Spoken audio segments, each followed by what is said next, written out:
ቅኔ ናይ ማቴዎስ ሐዋርያ 12 ጥቅምቲ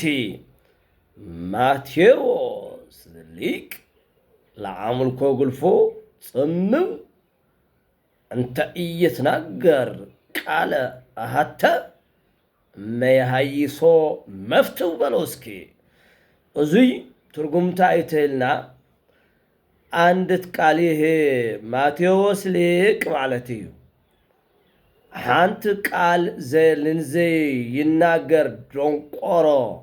ናይ ጣዖት መምላኽ ደንቆሮ ነዚ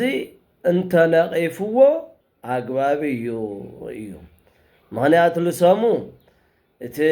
ልተመሃረ ዝደንቆሮ እንተነቂፍዎስ አግባብ እዩ ሓንቲ ቃል ኮይ ዘይናገር ዘየንብብ ዘይትርጉም ስለዝኾነ እንተነቂፍዎ አግባብ እዩ ንሰሙን ወርቅ ድማ ማቴዎስ ንትናይ ጉልፎ አምልኮ ጣዖት እንተነቂፍዎ አግባብ ምንም ያ ዓይንና ሃለዎ ዘይርኢ እግርና ሃለዎ ዘይኸይድ እድና ሃለዎ ዘይድህስስ አፍና ሃለዎ ዘይናገር እድና ሃለዎ ዘይድህስስ ስለዝኾነ እንተነቂፍዎ አግባብ ስለዚ ማቴዎስ ሐዋርያ እዝንና ሃለዎ ዓይንና ሃለዎ እግርና ሃለዎ ዘይንቀሳቀስ ስለልኾነ ኢሉ ልትጣዖት ስለነቀፎ አግባብ እዩ ማለት እዩ